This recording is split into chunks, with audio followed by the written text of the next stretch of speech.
Okay guys, welcome to WOD number 2 and 3 standards. We're gonna talk first about the rower. So as you get in the rower, the deal is that every teammate must row at least 100 meters. So we're forcing all three, if you're skilled, or all two, to row at some point during the 5 minutes. The rowers are gonna be set up by the judges. So will automatically be set up as a counter here on the screen. So no matter what the clock says, you'll be rowing for 5 minutes. Once that 5 minutes done, it'll give us the exact amount of meters that you've rowed. And you'll share this time. So you can split however you want. You can have as many transitions as you want, as long as all three row during that time. There's going to be two teams working out, two separate teams. So you'll be rowing while a whole nother separate team, not your teammates, will be lifting. So let's talk about the lifts. Okay guys, for WOD number 3, the barbell complex, you're going to have two different bars, a female bar and a male bar. If you are an all-female team on the scale, you'll be using only one bar. Same with the male team on the scale, you'll be only using the male bar. If you are as well as the RX males can only use one bar, you'll have to use the same weights, the same bar. If you are a RX male-female, you'll be using two different bars and can be loading the bar at the same time. As long as you lift separately, there'll be only one judge. So you'll have to hit your lift before your partner starts their lift. You will be only allowed to use the weights on the floor, and the way we have them, there's only one pair of each plate. For a pair of 45s, a pair of 25s, a pair of 15s, a pair of 10s, 5s, and 2.5s. These are the only weights that you can use. So you're going to need to strategize on how you're going to load the bar when you guys are changing up. The other thing is, by the way, the male will have a set of 55. So the total weight for the female is 240 for both the clean and the snatch. The total weight for the males is 360 for both the clean complex as well as the snatch. If you need more weight, if you're going to clean more than those numbers, you need to let us know beforehand. And this is not during the workout. This is completely before the actual competition. We need to know that.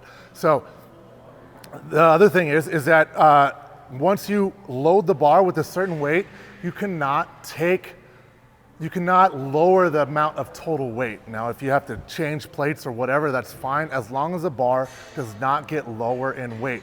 So if you miss a weight, you cannot reattempt a lower weight. You can only reattempt the same weight or a weight heavier than that. And again, you can only use the plates that are on the field. So Ali is going to be my demonstrator. The other thing we needed to make sure and do is that you cannot step with both feet over the line. So if you miss, or if you're trying to catch a lift or walk out of a lift and one foot goes past the line, that's still good as long as you put both feet back in. If one foot is on the line and you go over, that's still good as long as you put both feet go in. If 2 feet go past the line, that's 2 feet all the way past the line, that is a no lift, and you must reattempt that lift, or that's just a no lift in general, okay? So again, you can recover as long as you only have 1 foot outside of the line completely, then walk back in. You have to stay within your lanes. So on the hang clean is going to start off the ground completely. You have to bring it up all the way into extension. The bar has to change direction. So you can't take it from the ground and then just move it up a little bit and then go from there. You have to change direction. So you have to stand up, then go into your hang position. We're not gonna call above the knee or whatever, as long as the barbell as long as the weights do not touch the ground, we'll call it a hang.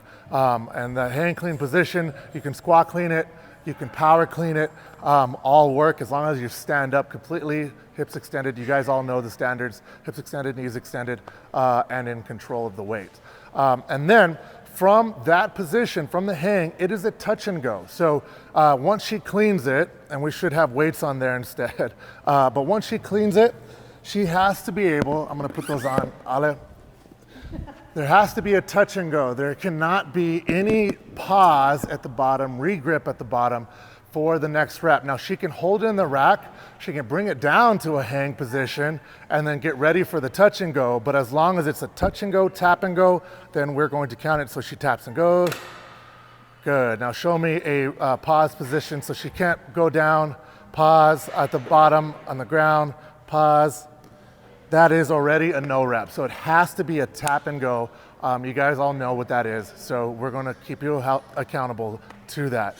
Same thing with the snatch, okay? Same idea. You guys are RX. You guys know exactly what a snatch is, a hang snatch is. You do have to stand up all the way at the beginning. You can squat snatch, power snatch. The second one must be a tap and go. All right, to further explain how the bar can be loaded in a team competition when you're using the same bar, the general rule is the bar can never get lighter. The bar always has to stay the same weight or get heavier for you to attempt it. So for instance, I have Rachel and Ale, who are my models here, and if Rachel's top in, and say for instance, she's going for 200 pounds and Ale's going for 150, that's kind of their general thought process on what they want to hit. So they have to warm up together, and Rachel's gonna have to warm up with Ale's weight. And so once that bar starts getting close to 150, what happens is that you cannot try again a lighter weight. So if Ale is gonna hit 150 and Rachel wants to try 170, you cannot do that unless Ale hits that 150, and then Rachel can then load the bar heavier and try that weight. So you're always going to have to strategize based on your weakest athlete or the person's lifting the least. She can warm up with Ale's weight. She doesn't have to hit every weight that Ale attempts, but the bar can never get lighter. So if Ale is gonna hit 85, Rachel just says, no, I'm not gonna hit that. Then Ale puts 125 on there, but Rachel's going for 200, she hits 125. Rachel can't put 175 on there and attempt that, because at that point she leaves Ale behind, and Ale can no longer attempt, well, she can attempt, but if she misses the weight, her weight is gonna be 125, because she can never pull the weight back off to attempt again. The bar always has to stay the same or get heavier for you to attempt it. You have unlimited attempts, so Ale can attempt the bar 4 or 5 times, it doesn't matter, but Rachel still has to be waiting around to really try to hit her weight that she's going for, okay, until the bar gets heavier, and then Ale's kind of done. She can help change the weight and everything, but at that point, if she can't lift it, she's basically done attempting the weight. Okay, so again though, the weight plates don't have to stay on the bar. So if I want to take the 25 off, put the 45 on, that's okay. The 25 doesn't have to stay, and then I have to add on to that 25. It's just the total weight of the bar has to get heavier. So you're gonna have to strategize here, guys. So I hope that makes sense, and we're looking forward to seeing you.